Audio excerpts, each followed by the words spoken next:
Assalamualaikum warahmatullahi wabarakatuh. Waalaikumsalam warahmatullahi wabarakatuh. Bismillahirrahmanirrahim. Rabbi shrah li sadri wa yassir li amri wahlul 'uqdatam min lisani yafqahu qawli. Baik teman-teman, sebelumnya perkenalkan nama saya Gus Samas dari jurusan Pendidikan Agama Islam Fakultas Ilmu Tarbiyah dan Keguruan Universitas Islam Negeri Syekh Nurjati Cirebon.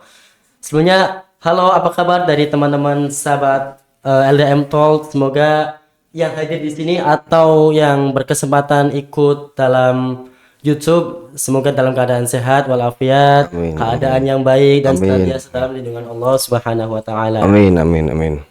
Nah, Kang, sebelumnya tuh sudah membahas tentang bagaimana cara lolos PPTQ itu, Kang. Terus ada eh, BKPH dalam kegiatan kampus. Nah, untuk saat ini podcastnya yaitu ini, Kang, sukses berkarir, bahagia berdakwah gitu, Kang. Nah, kalau boleh tahu nih, Kang, dari Akang dulu nih. Monggo, barangkali mau perkenalan terlebih dahulu, silakan. Ya, sebelumnya sahabat-sahabat LDM, buat yang belum kenal dan yang udah kenal, perkenalkan nama saya Haslan Hasbi Yusuf. Biasa dipanggil Haslan atau Hasbi atau Yusuf juga boleh. Asal jangan ada embel-embel Nabi Yusufnya. Nanti bahaya itu, bahaya. Haslan Hasbi Yusuf bisa dipanggil Haslan gitu. Saya asal dari Indramayu. Saya di UPT Karir itu udah hampir 3 tahun berarti. Iya, 3 tahun dari 2023. Dari semenjak Pak Wahyono itu menjabat sebagai Kepala Pusat UPT Karir gitu. Nah, oke nih, Kang. Jadi kan sudah dijelaskan ya bahwasannya UPT Karir terus Central Development Center. Career. Oh, Center Development Career. Betul. Gitu kan. Nah, untuk podcast kali ini nih, Kang, kita akan membahas tentang sukses berkarir dan bahagia berdakwah nih, Kang. Kira-kira boleh nih, Kang, menceritakan pengalaman apa yang akan lalui untuk bisa sukses berkarir dan bahagia berdakwah gitu, Kang. Untuk di UPT Karir itu ya, sukses berkarir dan berdakwah itu apalagi di zaman sekarang ya. Zaman sekarang itu apalagi kita keturunan Nabi juga bukan ya kan. Iya, betul. Kita itu harus mengikuti zaman. Berdakwah zaman sekarang itu nggak hanya bisa di masjid aja betul, ya kan, atau di atas mimbar Iya, aja betul. gitu ya. Kita itu bisa berdakwah dimanapun kita berada dengan mengamalkan sunnah-sunnah Nabi, dengan berbuat baik, mencontohkan ya kan. Di situ kita bisa berdakwah. Kemudian bagaimana biar orang-orang itu memandang kita itu ya, di situ kita harus berdisiplin diri gitu kan. Kita disiplin diri, kita harus punya nama ya kan. Dengan kita punya nama kan kita harus modal gitu. Modalnya apa? Karir kita sukses ya kan, udah dipandang dengan masyarakat, dengan mahasiswa, kawan-kawan gitu.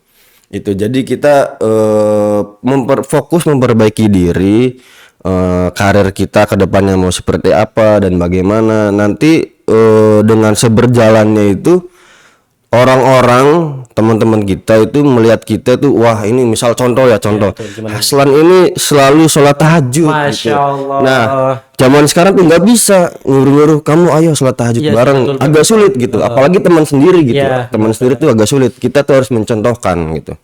Mencontohkan, mempraktekkan. Seberjalannya waktu orang itu pasti bakal ngikut gitu. Gitu. Karir pun sama gitu. Karir kita mencontohkan, kita mempraktikkan gitu, sukses pasti orang-orang juga meniru cara kita gitu. Kita kan pasti ada nih pertanyaan-pertanyaan sama orang-orang yang mau gitu, enak ya misal jadi Haslan, enak ya kita sharing gitu. Nah itu kan bisa jadi amal jariah kita. Iya, itu betul, berdakwah dengan berdakwah. cara Nah gitu kan, itu ya. seperti itu. Di UPT Karir banyak lah pengembangan gitu. Mulai dari workshop, ada juga podcast juga ada juga konseling karir. Sekarang kita baru ada konseling bagi mahasiswa UIN yang mau konseling punya anxiety. Zaman sekarang tuh anak-anak agak lebay sedikit. Aduh, gimana? Bahasanya anxiety. Aduh nih, aduh. Punya teman saya, Iya, teman teman kampus. Dia tuh selalu datang ke kamar kosan, ke kosannya. Dia tuh saya tuh setiap malam hampir anxiety aja. Wah dasar aja itu malah boy anxiety aja. Kenapa sih? Iya resah aja, nggak tahu kenapa resahnya kenapa. Ya udahlah, dengan kita mengisi kegiatan yang positif ya kan, Betul betul. pasti rasa gelisah itu hilang ya kan. Iya betul, seakan-akan. Lahirnya rasa anxiety itu kan karena kita kebingungan, otak itu kosong ya kan. Jadi otak tuh bakal mikir kemana-mana dan gelisah gitu. Itu seperti itu Gus Samas. Oh alah, berarti untuk mengatasi anxiety itu harus memiliki kegiatan yang sangat positif gitu Kang ya. Oke. Nah, untuk pertanyaan selanjutnya itu apa sih Kang tantangan kita dalam berkarir dan bisa buat berdakwah itu saling berkesinambungan gitu Kang, tanpa mengurangi esensi dari dakwah dan karir itu sendiri Kang. Untuk menebarkan dakwah itu kita bisa mempraktikannya. Tadi apa pertanyaan tadi? Ini apa?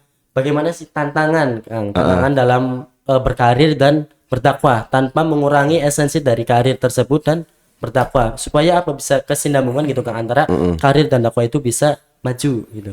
Oh, untuk karir dan dakwah itu seperti yang tadi saya bilang ya kan, kita bisa menyelipkan nilai-nilai Islam di dalamnya dalam berkarir gitu. Zaman sekarang itu manajer-manajer itu nggak memandang latar belakang kita, lulusan dari mana, kampus mana gitu kan, tapi nilai kejujuran yang ada dalam diri kita ya kan, nilai tanggung jawab ya kan, nilai-nilai Islam semuanya itu pasti bakal diterapkan di dunia kerja gitu. Karena zaman sekarang tuh HRD agak sedikit kesulitan. Anak-anak zaman sekarang itu sedikit-sedikit resah, sedikit-sedikit malas gitu. Seperti itu kan. Jadi cukup sederhana ya zaman sekarang itu, nggak perlu neko-neko deh, kita bertanggung jawab gitu, terus kita jujur, giat, rajin, jangan apa ya, jangan memikirkan hasil gitu. Oh, berarti jangan langsung ke tujuan akhirnya gitu ya.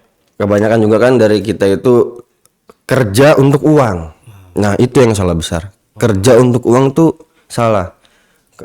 Betul, emang realistis Iya, gitu, realistis ya. Iya, gitu. gitu. Kita bekerja kan hanya untuk Betul, uang ya kan, untuk kebutuhan juga. menghidupi Iya, ya kan, apalagi kita laki-laki gitu ya. betul. Ke depan Tanggung itu jawab. ada anak, ada istri ya kan yang harus kita hidupin. Betul. Tapi mumpung kita lagi muda nih ya, kita tuh harus perbanyak pengalaman. Oke. Kita fokus pada proses kita fokus pengembangan diri kita. Hasil akhir biar Allah gitu yang kasih jalan gitu. Pengalaman saya nggak setiap kali saya melakukan apapun itu ya, perintah entah itu dari abang-abang saya, senior-senior semuanya, atau dosen-dosen, atau bahkan orang tua, saudara, nggak pernah yang namanya mengharapkan imbalan. Wow. Nggak pernah. Alhamdulillah sampai sekarang nggak pernah kekurangan apapun itu, mulai dari makan, uang, bahkan fasilitas gitu. Di UPT Karir sendiri saya nggak ada gaji gitu kan bahasanya relawan ya. Zaman sekarangnya mah volunteer. Itu. Jadi saya di situ nggak akan mengharapkan apapun gitu. Saya fokus di situ untuk mengembangkan diri saya. Kepala pusat Pak Wahyu itu mengajarkan pada diri saya itu untuk bertanggung jawab, tepat waktu. Jadi untuk mahasiswa yang mau belajar, yang benar-benar mau kerja itu jadi relawan karir. Karena dari latar belakang Pak Wahyononya sendiri itu kedisiplinannya sangat ketat gitu. Pada hari itu memberikan tugas, ya pada hari itu juga harus diselesaikan gitu. 2 jam 2 jam, 3 jam diselesaikan pada waktu itu. Karena pada yang waktu yang akan datang gitu, manajer perusahaan-perusahaan itu kan zaman sekarang harus kejar target. Iya, betul. Kejar target, semuanya harus diselesaikan. Tanggung jawab juga itu. Jadi di UPT Karir tuh kerja sesungguhnya gitu. Seperti itu. Tanggung jawab semuanya gitu, bisa Mas. Iya, disiplin, bertanggung jawab gitu ya Kang ya. Tadi kan membahas tentang tidak mendapatkan hasil gitu Kang ya. Itu sangat terbalik dengan kondisi anak muda yang sekarang yang apa-apa tuh mengharapkannya hasil terus. Apa-apa pengennya ini tuh imbalannya apa sih? Nah, ikut itu, ini apa sih? itu. Misal kita ikut ini tuh manfaatnya apa sih? Iya, betul. Kayak selalu seakan-akan tuh hasil gitu ya. Hasil dan hasil gitu. Wow. Kan belum tentu juga nih, misalkan kita ada tugas nih, misal kita tugas buat PR, misalkan PR-nya itu buat makalah, contoh buat makalah. Mahasiswa cocok. Pada yang di kelas aja Iya, deh. betul. Hamin 2 hari kata dosen tuh. Iya, harus dikumpulkan. Harus udah dikumpulkan gitu. Pada kenyataannya apa gitu? Hamin 1 malam. Nah, seperti itu. Kita itu harus cepat kerjanya, harus tepat waktu. Itu zaman sekarang tuh sulit nyari orang-orang yang bertanggung jawab, mencari orang-orang yang tepat waktu, berdisiplin itu agak sulit. Gitu. Iya sih, betul sih. Mm-mm. Di diri saya juga emang kalau masalah disiplin itu emang berat ya kan. Iya, berat sekali. Istiqomah juga. Berat sekali. Mungkin ya butuh yang namanya teman juga sih ya Kang ya. Mm-mm. Oke. Nah, ini sih Kang. Tadi kan membahas tentang karir ya Kang ya. Iya. Boleh nih Kang, spill tips dan triks untuk kita berkarir itu bisa istilahnya apa ya? Melejit gitu. Tips dan triknya gimana nih Kang? Untuk tips sama trik biar karir itu melejit itu sederhana ya. Yang udah saya terapkan itu saya harus 5 wajib sholat, Iya, betul. tahajud juga jangan lupa tahajud, walaupun itu agak mepet sama subuh. Iya, betul. Jam. Itu kan boleh tahajud ya kan. Iya, benar. Benar. Setelah itu kan qobliyah subuh, qobliyah itu wajib subuh 5 waktu dijaga. Kemudian saya tuh biasa menerapkan tuh bawa buku Bawa buku buat? bawa buku tulis. Oh. Jadi saya tuh harus di plan hari ini. tulis-tulisan gitu ya? Nah, Wow. hari ini apa aja yang harus saya lakukan. Besok apa aja yang saya lakukan. PR, saya punya PR apa aja gitu. Sama di kamar itu kita harus punya mimpi. Ada gitu ya, one to do list. Nah, iya. Saya tuh punya mimpi. Mimpi saya menjadi orang yang sukses lah. Saya tuh nanti di hari kelak tuh saya nggak mau pekerjaan saya tuh mengurung diri saya. Maksudnya gimana tuh Kang? Jadi saya tuh mau bekerja yang bebas gitu. Wow. Paham nggak? Iya, maksudnya bisa diatur diri sendiri. Nah, itu saya nggak mau pekerjaan tuh mengekang diri saya gitu. Dan yang saya analisis ya, khususnya di wilayah Cirebon juga itu rata-rata orang yang rumahnya bagus-bagus itu mereka diperbudak sama dunia. Jarang punya waktu untuk keluarga, untuk diri sendiri, self reward gitu. Itu saya kedepannya tuh nggak mau pekerjaan mengekang diri saya. Kuncinya apa ya? Itu tadi menulis dengan semua yang kita punya PR ditulis, plan apa aja, solusinya apa aja, masalahnya apa aja gitu kan. Kemudian tadi saya selalu menerapkan nggak mengharapkan imbalan gitu. Saya ya fokus untuk pengembangan diri saya. Misalkan misal ada guru saya yang nyuruh mengerjakan ini, tapi saya nggak bisa gitu. Saya jawab iya boleh bisa. Wow. Tapi dengan cara tolong gimana caranya gitu. Harus Seperti ada itu. kata-kata. Gitu. Jangan bilang dulu nggak bisa gitu. Jangan bilang dulu nggak bisa. Bisa, tapi bagaimana caranya? Wow, berarti Itu dulu tuh ilmu saya di Pramuka itu. Dulu guru saya Pramuka namanya Ustadz Yopi Andi itu di Majalengka. Selalu mengajarkan saya tuh kalau disuruh apa aja itu jangan jawab nggak bisa. Wow. Gitu. Disuruh kayak itu jangan jawab nggak bisa gitu. Jawab bisa gitu, tapi bagaimana? Itu salah satu ikhtiar kita untuk kita tuh bisa gitu. Apa yang itu disuruh gitu. Itu ikhtiar bisa gitu. Sekalipun kita nggak bisa belajar gitu. Biar kita bisa gitu. Itu fokus pengembangan diri, update skill kita, upgrade gitu. Apalagi zaman sekarang kan banyak ya beberapa pekerjaan itu yang digantikan oleh robot. iya AI gitu Kang ya. AI juga kan agak sedikit kesulitan. Jadi kalau kita keluar dari zona nyaman kita buka laptop, buka HP-nya kan, kita pasti bisa gitu ngikut zaman gitu kan. Konten kreator zaman sekarang tuh enak sebetulnya. Kita cukup punya HP, punya laptop ya kan, bisa ngasilin uang gitu kan, gitu.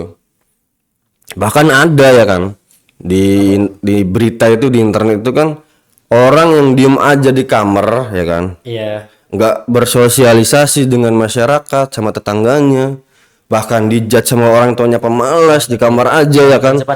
Padahal dia bekerja gitu, bekerja by HP, by laptop ya kan, bahkan dia kelasnya kelas internasional gitu. Iya, pernah lihat berita juga. Nah, itu. Kita tuh harus keluar dari zona nyaman gitu kan. Harus beranilah. Gagal belajar lagi. Gagal belajar lagi. Mumpung masih muda gitu. Habiskan jatah gagal kita. Udah gagal habis, kita udah banyak pengalaman ya kan. Insya Allah bakal ngebantu kita ya kan, ngasih jalannya yang terbaik gitu. Tapi satu, Apa tuh? ketika kita punya target, punya mimpi, mau jadi apa dan bagaimana, ketika kita gagal jangan patah. Wow. Cepet. Itu Boleh gitu ya. boleh nangis, boleh sedih, boleh galau ya kan, boleh ngebut-ngebutan motor-motoran, tapi satu gitu. Apa tuh? Besoknya kita bangkit lagi gitu. Kita mulai tulis lagi PR-nya yang kita gagal di mana, ya, kesalahan kita di mana, evaluasi penting. Muhasabah, betul. Yang penting evaluasi, semangat keluar dari zona nyaman. Insya Allah semuanya Allah kasih jalan gitu. Oke nih Kang, tadi kan sudah membahas tips dan triknya ya Kang. Nah kalau boleh tahu nih Kang, hubungan Akang dengan sang pencipta itu gimana Kang, supaya bisa mengejar target tersebut gitu? Hubungan saya dengan pencipta, dengan saya tuh santri Badung. Kenapa tuh? Santri Badung. Saya tuh mondok 6 tahun. Oh, mondok 6 tahun. Mondok 6 tahun di Majalengka. Tapi Badung di pondok tuh. Badung tuh nakal. Iya, maksudnya. Santri nakal gitu. Nakal kan dulu ya. Saya suka pacaran di pondok, ngerokok gitu kan. Ditambah lagi ketua angkatan yang harus merangkul Betul.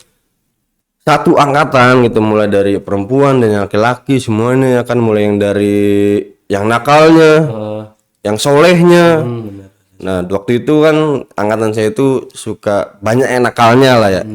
Jadi saya tuh punya PR sama ustadz pendamping angkatan itu, silakan terjun ke dunianya, bawa mereka kesuksesan gitu. Saya terjun ke dunia mereka dan diri saya nggak kuat nih, ternyata ikutan juga nakal gitu, ikutan ngerokok gitu kan. Ada yang nakal juga, ada yang baik juga. Gitu. Kan itu Betul gitu. Sholat suka telat jamaahnya gitu kan. Bahkan dulu kan ini sharing juga nggak apa ya. Bahkan saya pernah sholat subuh di lapangan gitu. wow. Lapangannya di depan masjid. Nah kebetulan kan ketika zikir saya sholat. Ketika masih sholat itu bubaran gitu. Ternyata kita sholat orang-orang bubar gitu. Santri perempuan, santri laki-laki semuanya pada nonton gitu. Sedangkan hanya bertiga gitu teman-teman. Aduh. Itu pengalamannya nakal banget saya di pondok, nggak pernah panjang rambut tuh, pendek gitu. Hubungan saya dengan Allah tuh alhamdulillah nggak begitu buruk, nggak begitu bagus juga gitu kan. Yang penting on the line gitu, di dalam garisnya gitu kan. Kita sholat 5 waktu itu wajib, berdoa gitu kan, taat sama orang tua gitu kan. Sekali yang penting sih orang tua. Betul, orang tua ya. Kedua orang tua, karena ridho lahu fi ridho wali walidain. Nah itu, sekalipun saya dimarahin sama ibu saya gitu, sama almarhum ibu saya gitu, saya diem gitu, nggak pernah ngelawan gitu, diem aja udah gitu. Selebihnya ya udah evaluasi diri saya gitu, diem nggak pernah ngelawan, nurut. Itu hubungan saya, karena emang paling berpengaruh sekali kan ke doa benar, kedua orang tua gitu. Salat tahajud, terus juga kunci sukses saya tuh saya nggak pernah pelit sama orang gitu. Wow. Saya tuh punya komunitas juga ini. Apa tuh Kang? Kalau Namanya ini teman-teman juga kayaknya udah ada yang ikut gabung. apa tuh? LDM juga boleh collab Apa sama tuh, kita apa itu. Namanya tuh GMJB. GMCB. Gerakan Malam Jumat Berbagi. Wow. Nah, itu. Gerakan malam Jumat Berbagi. Nah, beberapa ormawa di kampus itu udah collab sama GMJB. Itu mulai dari Dema Tarbiyah, jurusan-jurusan di Tarbiyah, Dema U-nya juga pernah collab dengan kita gitu kan. Kegiatannya itu setiap malam Jumat. Itu kegiatannya mulai dari marhabanan atau sharing session. Setelah itu kita muter ke kota, mulai dari Kejaksan, terus ke Pekalipan, ke Petatrian, terus sampai ke RS Gunung Jati, terus pulang lagi. Nah, pendanaannya dari mana? Nah, di situ kita belajar mengikhlaskan sedikit hartanya Masya Allah. untuk orang-orang yang membutuhkan gitu. Menyisihkan hartanya. Di situ kan insya Allah ada keberkahan gitu ya, karena orang-orang kita bagi-bagi makan gitu ya. Bantu orang itu. Orang lain. Insya Allah gitu. Pasti mereka juga bakal mendoakan kepada Iya, kita benar-benar. gitu kan. Apalagi doa orang lain itu kan bisa sangat mustajab juga. Entah dari doa mulutnya siapa ya kan, benar itu. bakal terijabah gitu kan. Gitu. Menyisihkan hartanya, kita beli nasi, setelah itu kita muter bagi-bagi makan gitu. Alhamdulillah udah berdiri dari 2016 kalau nggak salah. 2016. Wow, berapa tahun sekarang berarti? Udah lama. 9 tahun ya. 9 tahunan dapat. Dan komunitas itu enggak hanya di Cirebon aja. Oh, Pendirinya itu namanya Kang Wahyu dari dari Jakarta. Berawal dari beliau itu punya sedikit harta, punya uang sedikit. Nah, dia tuh beli makan di warung. Beli makan nggak cuma 10. wih langsung gitu. Langsung 10. Dia habiskan uangnya semuanya yang dia punya. Saat itu kisaran ya 2016. 2016-an itu cuman ada 100.000 lah ya. Wih, 100. Itu dihabiskan semuanya untuk beli makan. beli nasi gitu.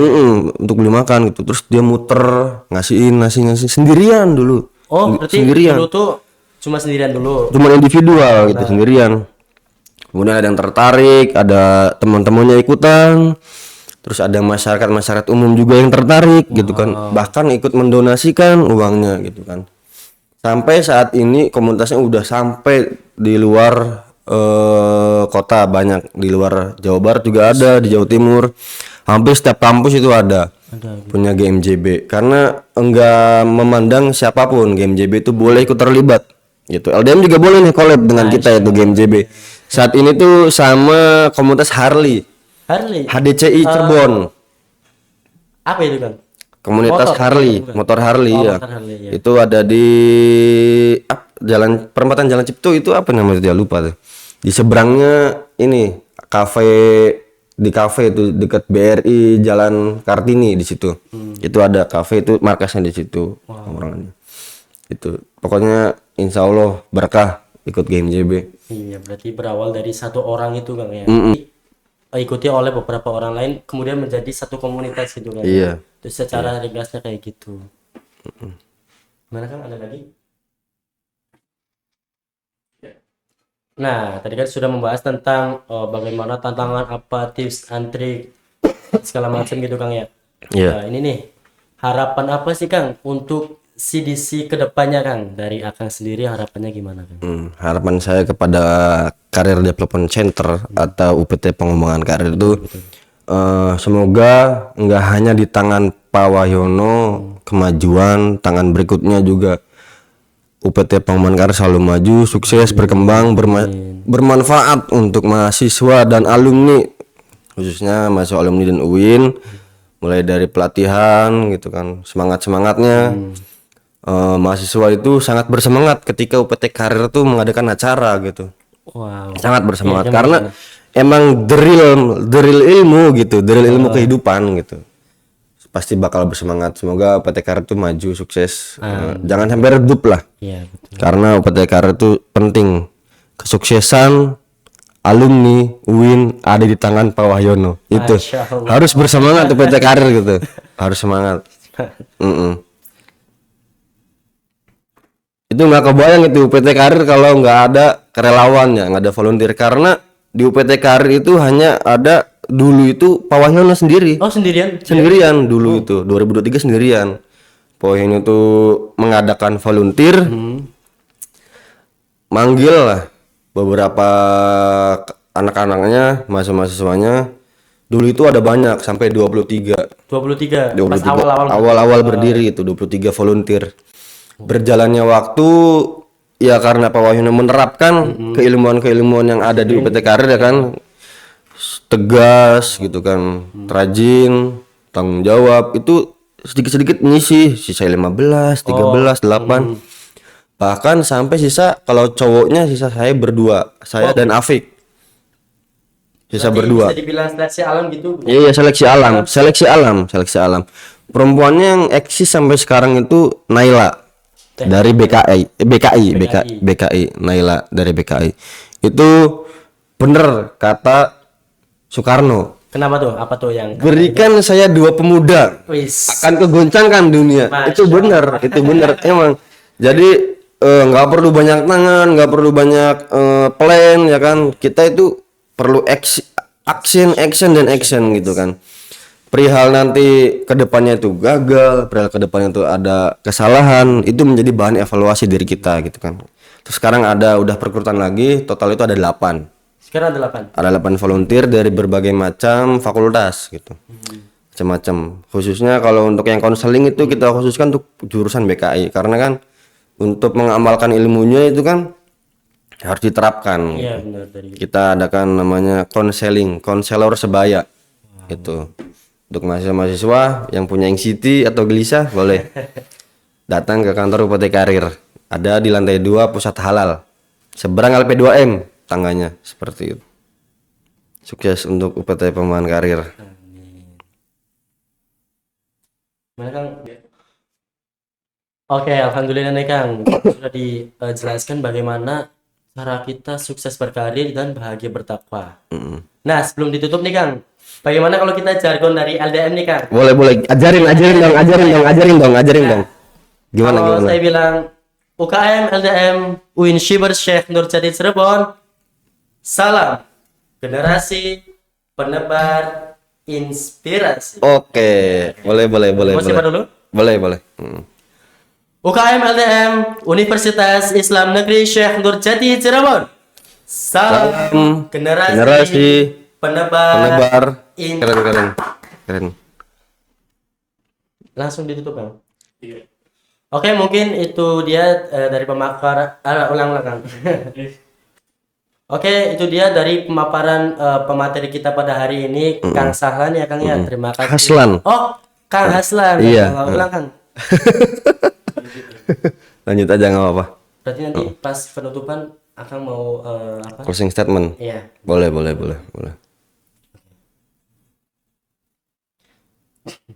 Lanjut aja Kang. Lanjut. Nah, itu dia teman-teman dari pemaparan Kang Haslan nih teman-teman. Bagaimana tadi cara berkarir, terus berdakwah, bagaimana hubungannya dengan Allah, terus bagaimana sih di UPT Karir pengembangan karir itu bisa mengembangkan dirinya gitu tanpa mengharapkan hasil teman-teman. Nah, itu dia. Mungkin dari Kang Haslan bisa memberikan patah 2 kata lagi untuk sobat-sobat LDM Talk yang ada di sini. Buat sobat LDM, sahabat-sahabat semuanya yang berada dimanapun berada, jangan takut bermimpi. Bermimpilah gitu. Karena kalau nggak bermimpi, kita bakal nggak tahu kemana jalannya gitu. Targetnya kemana gitu kan. Perihal hasil itu belakangan. Seperti itu. Terus karir itu penting, tapi akhlak dan nilai spiritual itu jauh lebih berharga gitu kan. Yakin ketika kita melangkah dengan niat baik, Allah akan bukakan jalan terbaik. Terus belajar, terus tumbuh. Jangan pernah berhenti berdakwah lewat karya. Masya Allah. Nah, mungkin itu saja yang bisa kami sampaikan untuk LDM Talk pada episode pada hari ini, yang dimana temanya sukses berkarir, bahagia berdakwah. Saya Gus Samas, pamit undur diri. Saya Haslan. Wassalamualaikum warahmatullahi wabarakatuh. Waalaikumsalam warahmatullahi wabarakatuh.